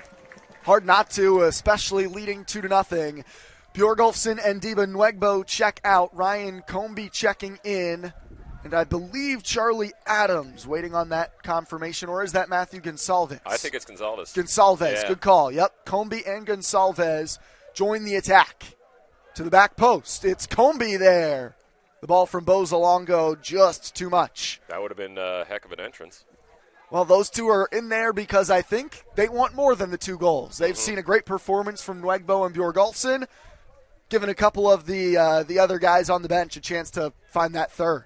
Yeah, right around kind of that 63, 65-minute mark is when you start. If you're thinking about changes, it's it's a very typical time to start making changes. It's also, managing your roster. You need your players to get their game time in as well. So, Comby and Gonsalves, see what you guys can do. Well, we've seen Gonsalves with just absolute burners of speed. So we know what he's going to bring, and Comby has shown a real technical skill as well with 1 goal and an assist on the year for the Green. Yeah, I think, Adams probably, noticing that when Bolts do get a chance to go forward, they're going to be, their line is pretty high up. They're all going to start to push into it. There's going to be that pass in behind, and who better to run onto it than Gonsalves? Oh, big boy play there from Ventura, just shrugging off the attacker Baliani. And Clarity. Gonsalves coming back in the play. Knocked out of bounds. It ended up going off of Dewhurst. Throw in for the Green. I like that Ventura is having a good time at that left back position. He's enjoyed himself. It's a wildly different, prospect from going center back to then all of a sudden looking at the field at a left back. You look at it differently, but you're required to join into the attack. And I didn't know that Ventura necessarily had that in his locker. And that kind of goes back to the positioning and being aware of where you are on the field, right? Because many people would think, you're still playing defense, but it's such a different role playing wide left versus even center left. Absolutely, yeah. You're literally looking at the field differently than how a center back would look at it. You're almost looking at it, from the side. Yeah. So you're looking down all the way to the left and a little bit to your right and then into the center, as like a center back is more going to look at the field lengthwise. Messer does end up committing the foul. Yeah, I thought he got Sturenberg. The crowd did not. It was definitely a contentious call right in front of these Virtue Field bleachers. If you ask, old dogs if that's a foul, none of them are going to say yes. The Bolts quickly restart, swinging it wide for Casey.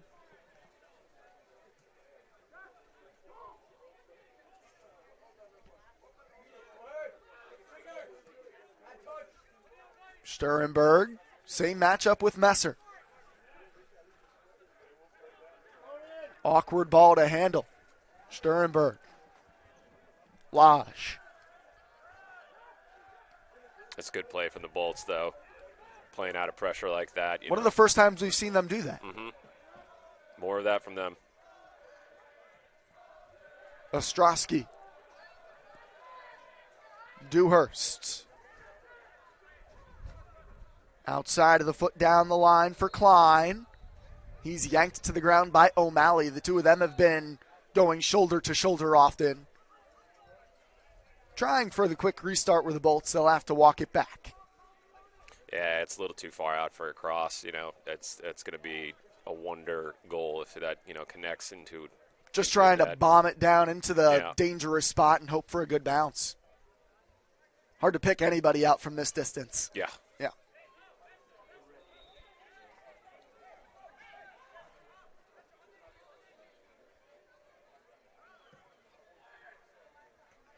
Ashford the one to go get it. Casey. O'Neal shepherds that out of play and a goal kick. That's how you shepherd a ball. It's a goal kick to Vermont Green. 2-0 Vermont Green. First half goals from Diba Nguebo and Aitor Bjorgolfson. They've had plenty of chances to add on, but they have not quite done it yet. As we're watching their last 23-ish minutes of this game, Matt, is it really that next goal, whether it is Vermont Green or if Boston gets one back? Because it feels like, as well as Vermont Green has played, they should have more than two.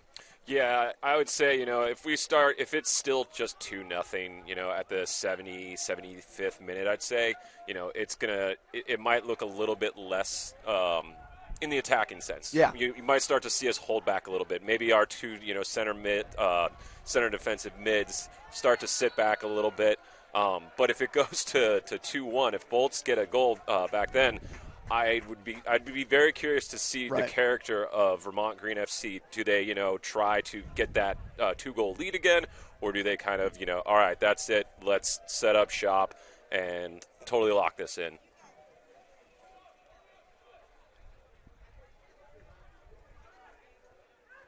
The way this match has gone, we're still in for a variety of big scoring chances. We have not been shy of chances in front of net today. Messer with Ventura on the overlap. Miguel Ventura. Knocked away by Sturenberg. Strong play from the right back.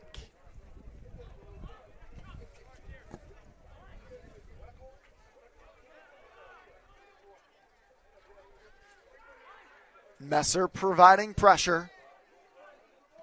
O'Neal battling with Claire. And Ventura comes out of the pile with it. He's coming centrally. O'Malley.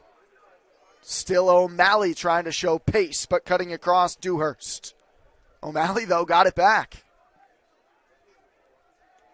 Again, I give a lot of credit, though, to the Bolts for, stringing those passes together in what could be a very dangerous, if you lose the ball, especially when they've seen how at times easily we have had chances on goal for it. They're still trying to play their way, their style. I give a lot of respect to it. It's a way that has been working recently as O'Malley goes with the long throw. It finds Gonsalves. Back out to O'Malley.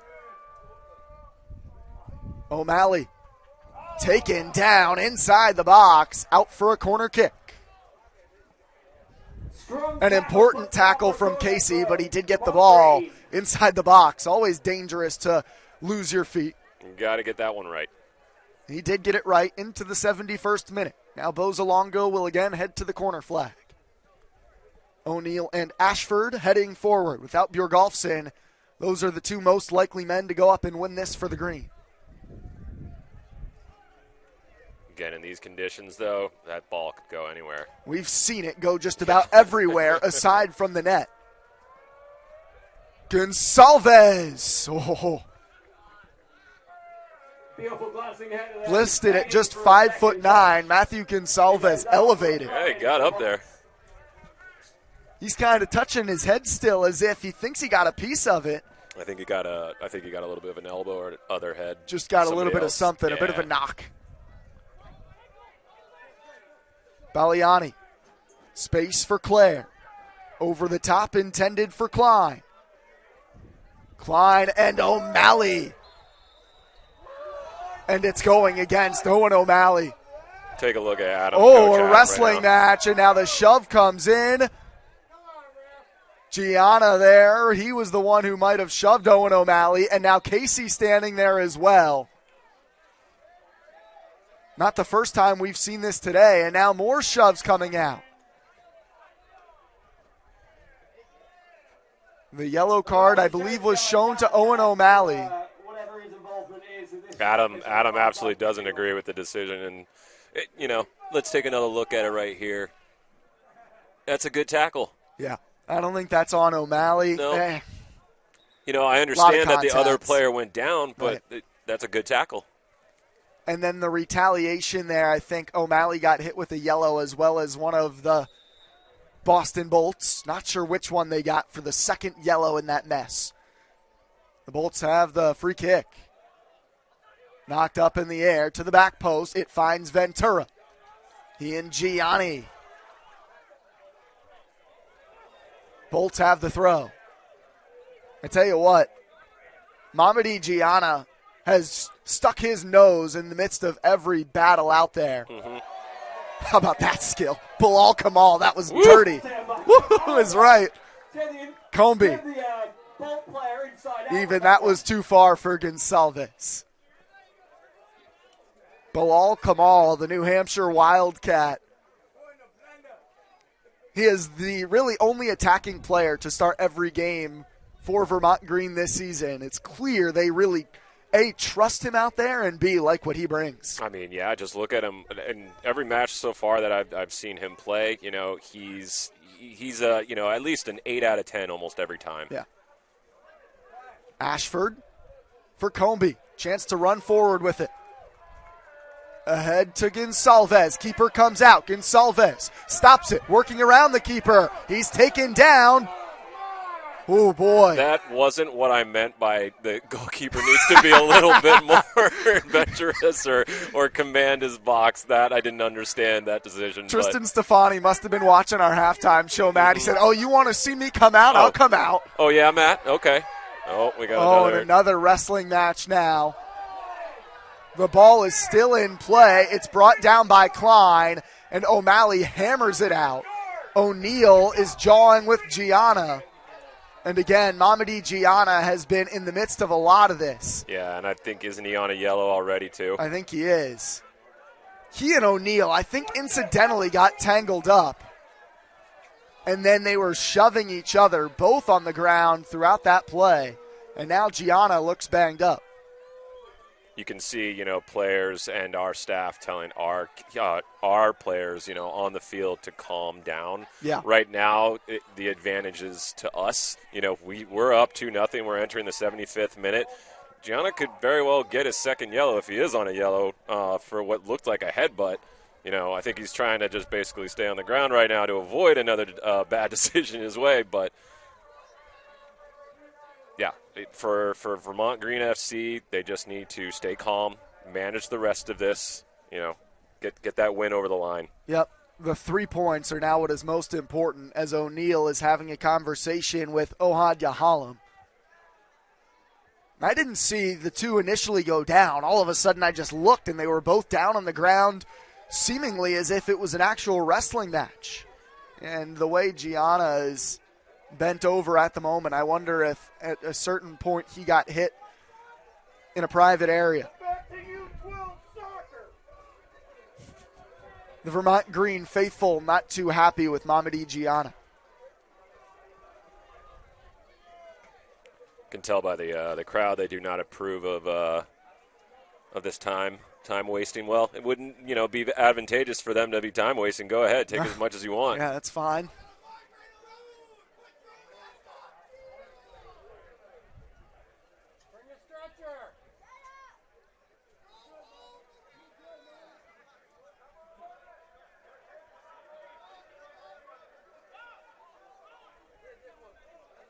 Now Gianna is limping off the field. We'll see if a substitution occurs or not. Where were we?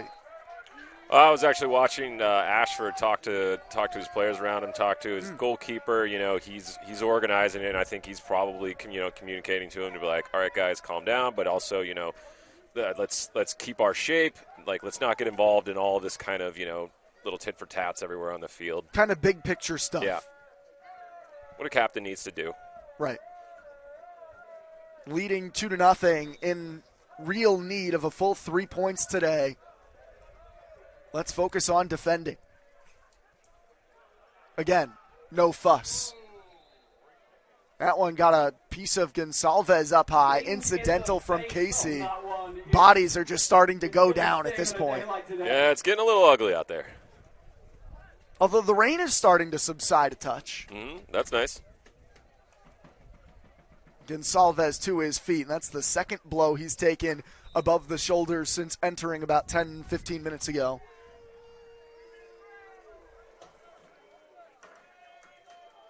Clarity on the throw-in from O'Malley. There's Gianna. You can hear the boos from the Vermont Green fans. Kamal. Bozalongo over Gonsalves. Dewhurst this time goes down. Bozalongo, the one who committed that foul. Let's keep that one going.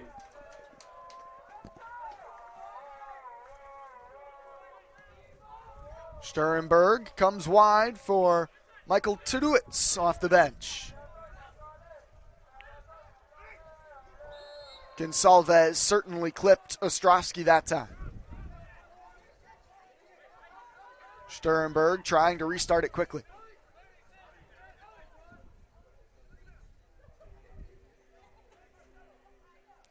Sturenberg. Baliani back for Sturenberg. Gonsalves coming in trying to help out. Sturenberg. Good idea. Over the top for Gianna.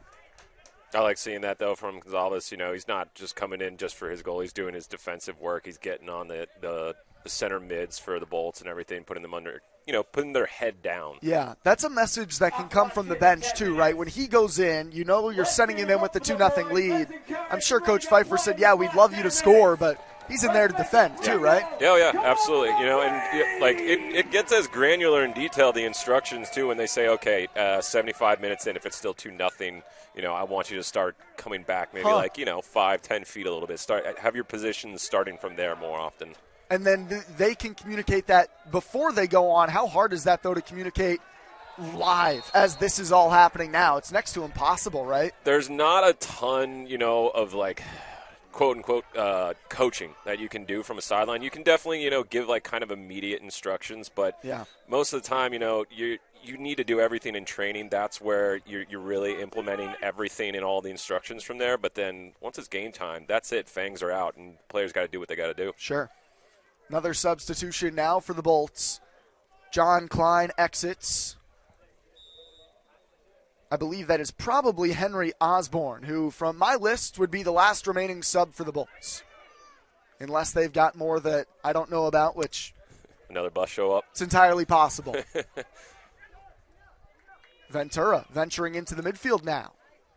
Bozalongo towards Gonsalves. Forces a touch from Lodge, and it does end up with Gonsalves. Messer always to his left foot. Ventura overlaps. Messer crosses. Casey was there, and it's bombed away from Sturenberg. Been a while since we've seen a Vermont Green scoring chance. Yeah, we were seeing so many back-to-back that all of a sudden 5 minutes go by. You're like, it's right. A whole half without a chance. It's probably been 10 minutes. Yeah. And it feels like a while. Bozalongo, Ryan Comby, all sorts of real estate. Nicked away from Kamal, and it finds Sturenberg. He's been a magnet since entering the game. On the ball a lot. O'Neal. He's had a good game. Impressive for his first start. Mm-hmm. It's been, kind of like, you would almost think like a quiet game, but that's a good thing when you're a center back. Ventura with the 1-2 Gonsalves. Now Kamal back to Gonsalves, weaving inside. Casey comes over to help. Gonsalves, the last-ditch tackle, and the foul is called against him. Pretty combination. That time Green just could not get a final shot away.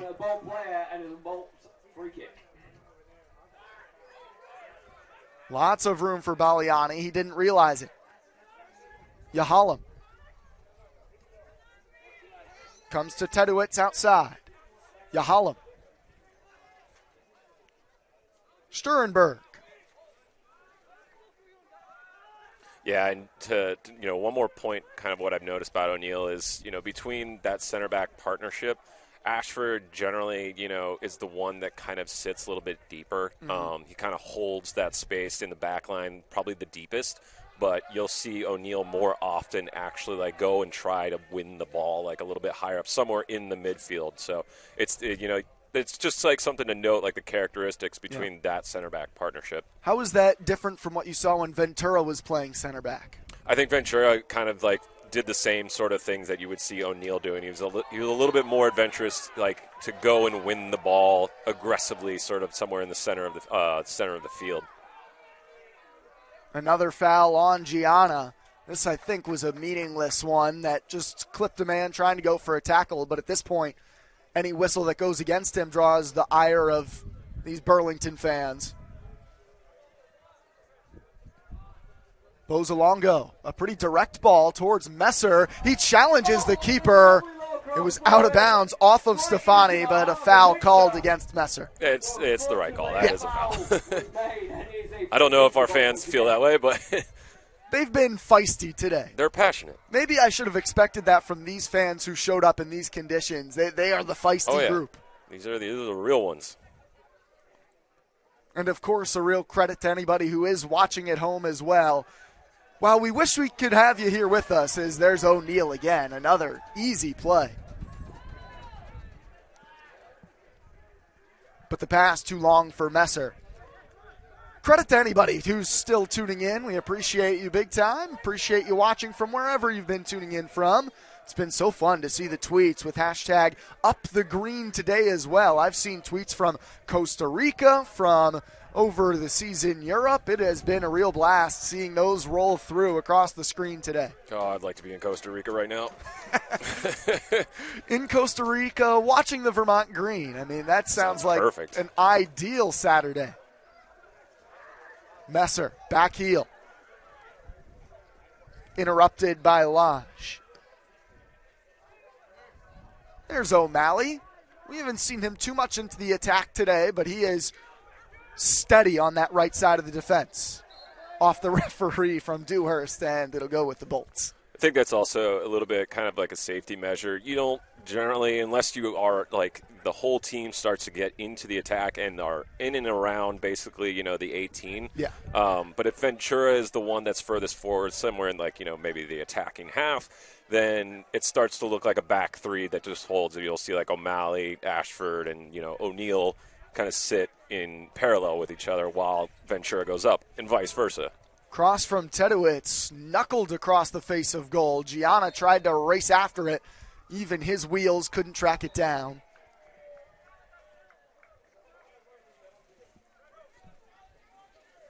About to enter the 86th minute. No goals since the 11th minute when Aitor Bjorgolfson scored the second for Vermont Green. Tiba Nguebo had the opener. Just 2 goals. We don't have expected goals here, Matt. I know that's a pretty advanced analytics side of things. How many expected goals do you think Vermont Green would have today if we had that number? If we, for just today's match, you're saying? Just today's match, I'm saying. What would they have created as far as XG today? We've created at least, 11 chances? There was 11 chances created. And I think you could probably say 5 or 6 of them are a big chance. Yeah, the types of chances, that I would say is probably an expected at minimum 4. Yeah, it would be an impressive Sabre metric to look at today. In the end, just 2 goals as of now as we've gone through 85-plus minutes.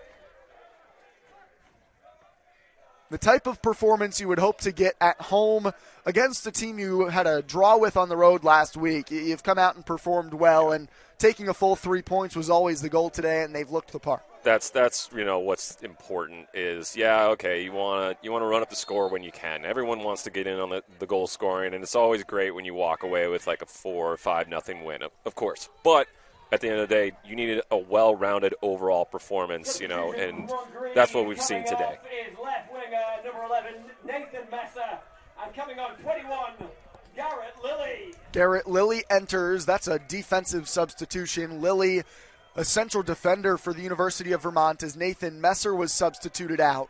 Tons of numbers forward right now for the Bolts after that free kick from Sturenberg. Falls to Comby, and now Vermont Green can break. Gonsalves, it's a 3-on-1. Gonsalves comes across, slip through for Kamal. He jumps over a tackle, but the flag is up. Flag is up. It's an offsides on Vermont. I don't know if the replay is going to show it at the right angle, but I did think it was just off. It was close. Yeah. Charlie Adams also enters the game for Vermont Green. Very familiar with a wet weekend. So now Garrett Lilly playing right back, and Adams sitting on the left side of the formation. So O'Malley comes out, Lilly on, and he'll play defense. Kamal. This is Charlie Adams. Adams took an arm. It's Adams. The shot from Adams was saved by Stefani. Shrugged off one man and had a pretty good look. I like that he didn't go down, though. He wanted to get that shot. He's a Vermont man. Charlie Adams from Norwich, Vermont, plays his collegiate soccer at Brown. It's another good program. Not the only man from Brown on this Vermont Green side. Or in this matchup, excuse me. A couple of players from Brown, including Michael Baliani for Boston. So a couple of Brown Bears in this matchup. There's Adams again. Good bit of skill to free Kamal up. Yeah, he's looked good since he's come on. Dangerous. Clarity. Easy backwards for Ashford. He bombs it long with Gonsalves after it. Bozolongo. Clarity deserves his shout out as well. You know, he's been holding that position, that center defensive. Like, he hasn't really joined into the attack for it, but he's playing that, you know, that role, that protecting role to the center backs for it. And he came in off the bench too. Yeah. In a bit of an awkward spot. Ventura. Taken away by Sturenberg on a good tackle. Nutmegs Ventura. Ventura keeps it in play. He's got Adams. Space for Yahalem to operate. There's O'Neill getting, you know, aggressive, jumping right in there. And Clarity was there to help him out. But again, it's Yahalem. He sends it wide for Osborne. And now Gianna. Into the 90th minute. The Bolts need 2. O'Neill flicks it on, but it finds Sturenberg. Oh, back heel. The shot comes, and it sailed high. That's the best look for Boston, maybe in the entire second half. Yeah, a little too late, though. In the end, they did not test Nathan Schnurr, who has done what he's needed to today. Not that he's needed to make as many stops as Stefani. But in the first half, when things were a bit hectic, he did make a couple of easy saves, calm things down. Deserves the clean sheet, I think. Yeah, I'd agree. But I'd say he's probably a little cold this second half. Oh, yeah. He's been watching the ball a lot on the other end. Gonsalves got a piece of it. O'Neill. Clarity. It finds Adams. Bozolongo. Gonsalves.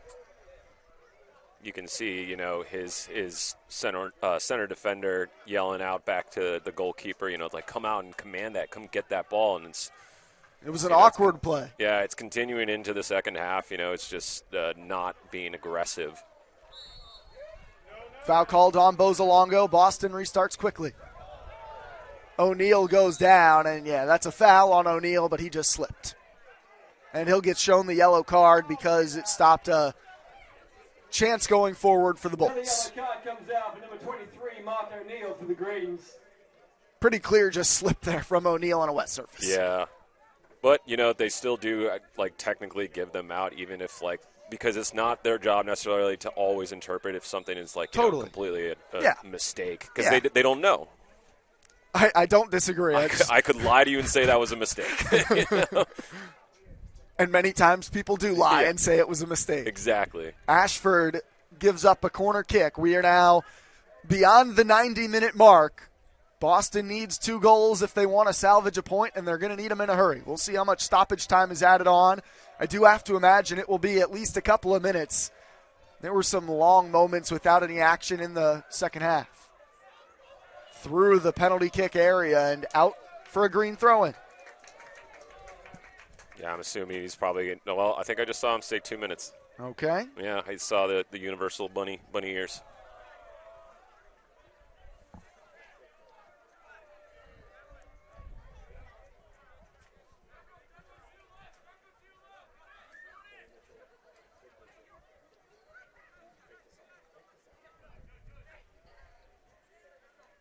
Ventura, Sturenberg.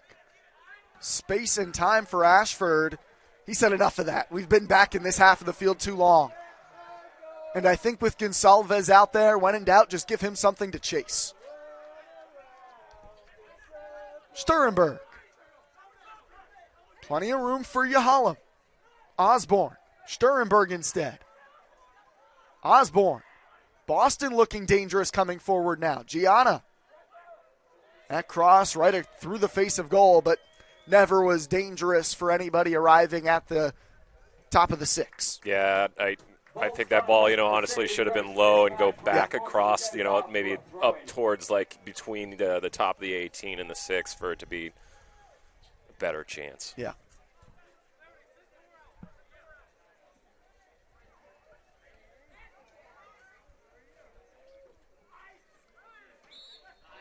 Kamal fouled from behind. He got a knock in the back of the head.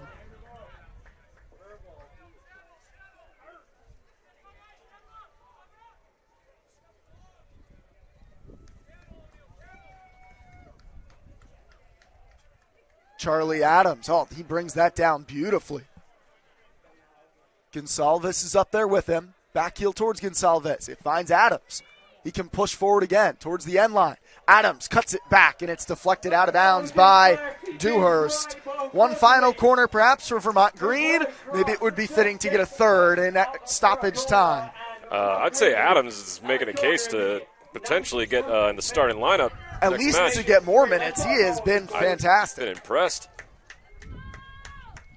Although I'm not sure who out of that top 3 of Messer, Kamal, and Nguebo I'm taking out. I agree. A good problem to have.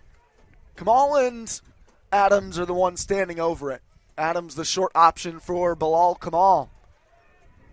The man from London, Kamal, to the back posts. Ashford couldn't get much on it, out for a Boston goal kick. And that's final time. Vermont Green FC 2, Boston Bolts nothing. Early goals from Nguebo and Bjorgolfson. That a full 3 points. Overall, lots of positives. Even though they could have gotten a couple more, I think overall it's going to be a great feeling for Adam Pfeiffer and his squad. Yeah, I mean, remember the first week when we talked to him, he was basically saying we need to get a good defensive structure in this team first. Get that settled, which it looked like today. And it's looked like, in other matches too. But then he said from there it's kind of like figuring out, okay, well, there's 1,000 ways to get a goal. And you know what? We got 2 goals, or they got 2 goals out of it, and they continue to create almost like, over 10 different chances. So I'd say right now the formula is working. For Boston, they return home. 3 consecutive home matches for the Bolts coming up next. Well, it's back on the road for Vermont Green FC. A trip to AC Connecticut is their next matchup before another on the road against the Western Massachusetts Pioneers. Matt, another 3 points. Vermont Green improves to 3-2-1 on the year. Now 10 points into double digits. This felt like a very calm performance overall. They do end up putting 2 in the back of the net, but this was as much control of a match as we've seen Vermont Green have. Yep, that back line didn't look, as I said, fussed. There was no fuss in Ashford's game. And Clardy, when he came in, he was called into the game around 20 minutes in.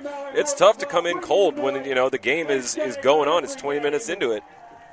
Another look at Bjorgolfson's goal, maybe the highlight of the day, and I think the man of the match, right? Aitor Bjorgolfson? Yeah, I think he still claims it. Even if he came out at 63 minutes, he still gets to claim it because I think it was just overall everything went right. And a final Virtue vault as the players jump up into the Virtue Field stands. 2-0 is the final score. That'll do it for our broadcast today, folks. Wherever you've been tuning in from, a big thank you to you all for watching. It's been a pleasure. For Matt Montel, I'm Brian McLaughlin. We'll talk to you next time. Vermont Green FC 2, Boston Bolts nothing.